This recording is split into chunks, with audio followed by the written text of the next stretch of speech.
मुझे योगी आदित्यनाथ जी की एक टिप्पणी याद आ रही है।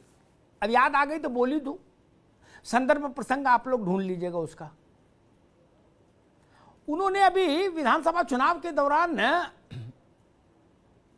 पश्चिम में कहीं जनसभा में कहा था कि अब की कार सेवा होगी।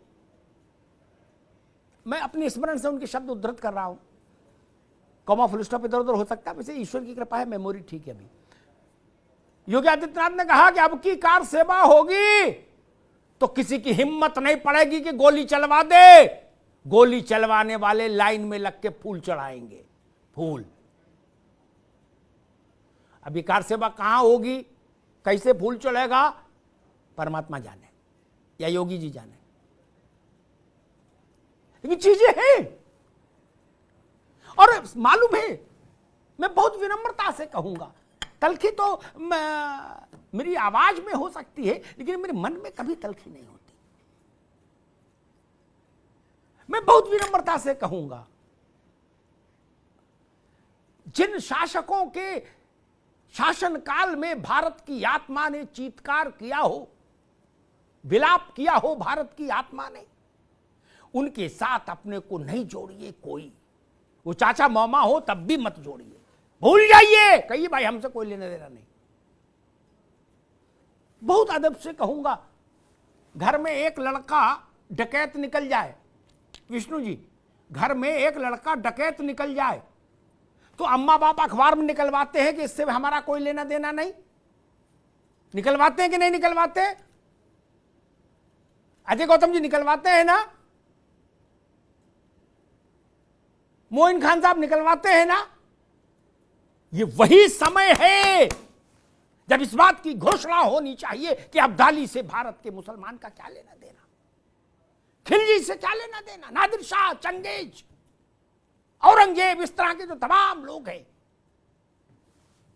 दारा शिकोह के साथ कोई क्यों नहीं खड़ा होना चाहता? वो भी तो मुगल था, उसके रक्त में भी बाबर का खून था।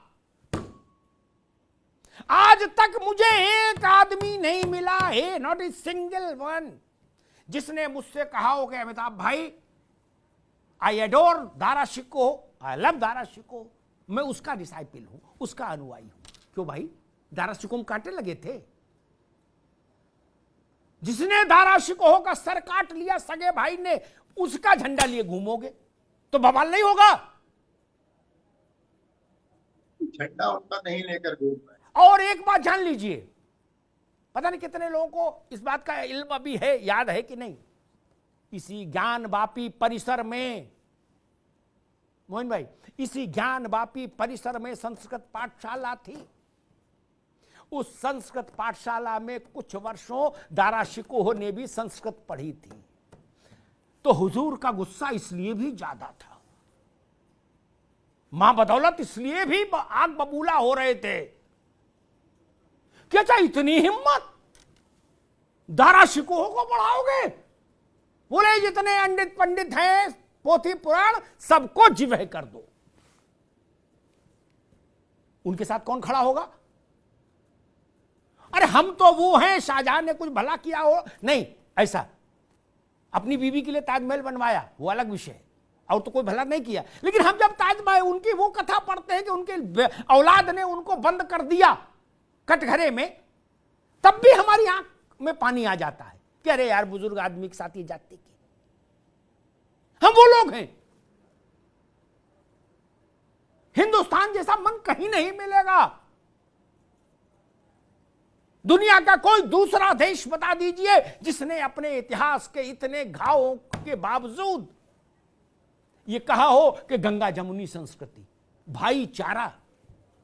दुनिया में एक उदाहरण बता दीजिए जहां हो रहा हो। मित्र, इतिहास की छोड़ो मोइन भाई, वर्तमान की बात कर लो। 26/11 के बाद अमेरिका ने लठ गाड़ के, खूंटा गाड़ के मन और मिजाज पूरा बदल दिया, टोटल बदल दिया। रो चाहे चिल्लाओ, बदल दिया ना।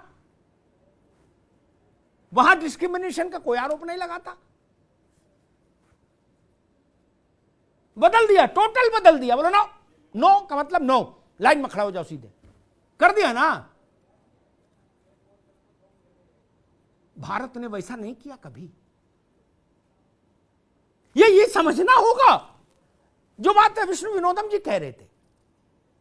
आज नहीं समझेंगे हम लोग आपस में तो कल कठिन हो जाएगा। मैंने कितनी बार इस बात का निवेदन किया कि राम कृष्ण और महादेव, इनको सामान्य मंदिरों के साथ मत तौलिए, सामान्य मस्जिदों के साथ मत तौलिए मित्र।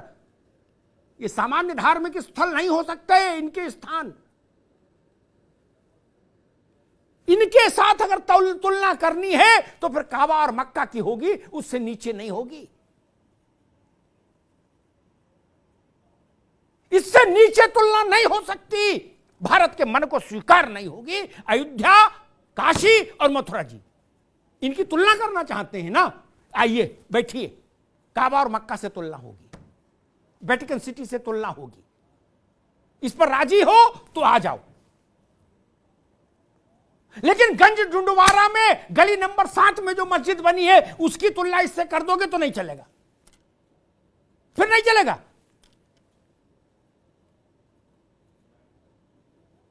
जौनपुर में कल्लू हलवाई के बगल से जो गली गई उसमें जो मस्जिद बनी है उसकी तुलना कर दोगे क्या राम जन्मभूमि से? नहीं। फिर तो इस देश में लाखों मंदिर हैं, क्या करिएगा? और मोइन भाई हम तो हैरान हैं। आप बताइए, अजमेर शरीफ के बारे में कभी कुछ कहा किसी ने? उसकी मर्यादा है कि नहीं है देश में? है ना? चरारे शरीफ की मर्यादा है कि नहीं है? हमारे उत्तर प्रदेश में देवा शरीफ की मर्यादा है कि नहीं है? बताइए। कौन वहां वैंडलिज्म करने जाता है? कोई नहीं। किसी माई के लाल की हिम्मत नहीं। हम उनका भी एहतराम करते हैं, उनका भी अदब करते हैं। निजामुद्दीन औलिया साहब के दरगाह का अदब करते हैं। हम दरगाहों का अदब कर रहे हैं और वहां यह सवाल हो जाए कि रामचंद्र जी की मां की डिलीवरी किसने करवाई थी, उसको पेश करो। यह अभद्र बात है, गंदी बात है, मूर्खता है, यह ठीक नहीं। बाबा विश्वनाथ के साथ, आदि विश्वेश्वर के साथ हम किसी गुम्बटी की तुलना कर देंगे क्या? मस्जिदें 1000 हो सकती हैं, मंदिर लाख हो सकते हैं, लेकिन कोई अयोध्या दूसरी नहीं हो सकती, काशी दूसरी नहीं हो सकती, मथुरा दूसरी नहीं हो सकती। और कभी किसी ने बोला हो कि मथुरा को 5 किलोमीटर आगे पीछे शिफ्ट कर ले तो उसका नाम बताओ। कभी किसी ने बोला कि अयोध्या को सुल्तानपुर में ले आओ, चलो झगड़ा कटाओ, है? किसी ने बोला? नहीं ना। किसी ने ये बोला कि भाई काशी में लफड़ा नहीं करो यार, है? इसको जौनपुर ले लो, बवाल काटो? नहीं ना। ये संभव नहीं, मुमकिन नहीं, किसी के द्वारा संभव नहीं। कोई पार्टी हो, कोई सरकार हो, उससे भी कोई फर्क नहीं पड़ता। देश बड़ा है, देश।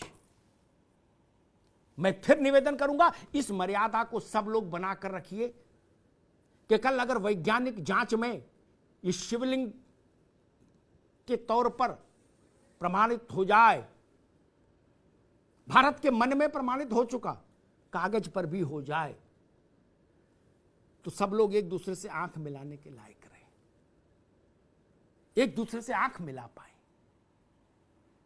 ऐसा नहीं हो कि आंख छुपानी पड़े, साथ रहना है, साथ बहना है, साथ जीना है, साथ मरना है। मित्र, आंख छुपा के भी काम नहीं चलेगा। इसलिए उतनी मर्यादा बनाए रखिए। बाबा मिले वजू खाने में, उसके साथ तुकबंदी मत करिए, गंदा है ये तरीका। यहां पर चोट लगती है जब आप ये बोल देते हो कि 300 साल से वजू खाने में पड़े हैं, इतनी सामर्थ्य थी तो फिर ... ठीक नहीं। आप सामर्थ्य तोड़ना चाहते हैं देश की? कोई बेटा अपनी मां की सामर्थ्य तोलता है क्या? आप हिंदुस्तान की संतान है, आप सामर्थ्य तोलना चाहते हैं हिंदुस्तान की क्या?